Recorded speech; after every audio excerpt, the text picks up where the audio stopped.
Taigi, tikslus mokslas sako, ir biologija 10 pirštų. Tai va kas yra visų dėsnių dėsnis. Kaip ir 10 yra pagrindas elementarių mokslų, ir aukštesnių mokslų, ir aukščiausių mokslų, ir aukščiausiojo mokslo. Irgi yra 10 Dievo įsakymų.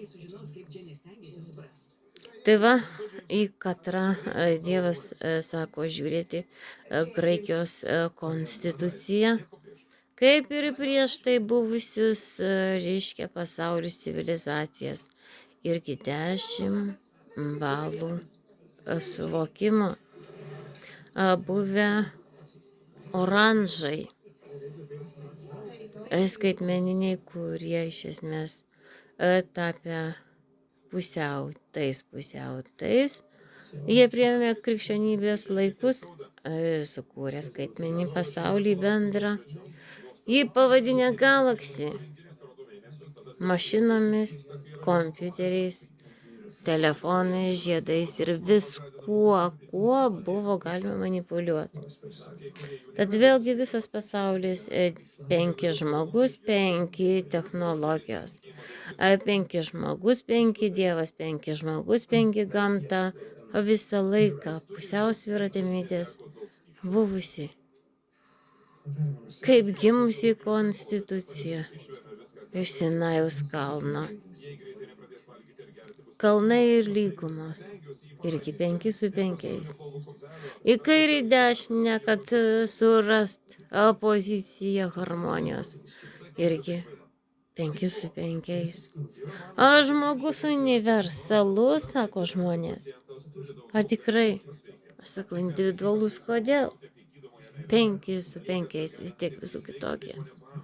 Tad šviesos lustų technologijos iš tikrųjų nėra kaip sovietiniais laikais interaktyvus žaislas. Ar infraraudonosios, reiškia, spinduliais terminis siekimas, tai yra ne to. Tai nėra optimizavimas.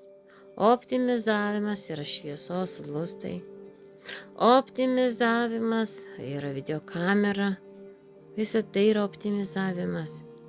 Tad sukurti reikšmė, reiškia, žmogų savo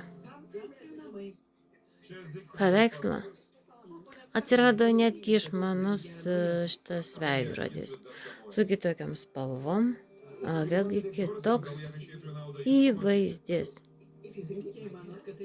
Tai irgi 5 su 5, kiek natūros, kiek įvaizdžio, kiek natūros, kiek efektų. Pusiausvyra žmoguje negali būti. Aš dabar apsimesiu, reiškia, danguolę. Taigi va tie juodai balto Čaplino filmai pasibaigė. Nebeturi teisės. Žmonės juoktis iš ligonio Hitlerio. Aš žinau, kas yra žydų beprotystė pasaulį valdyti. Tada visi ligoniai. Ir tada visos tos babutės, šitos nemesydžių prakeiksmai, nemesydžių neapykantos, tu vis tiek duok man tą megztinį. Fuck off į savo jaunystę.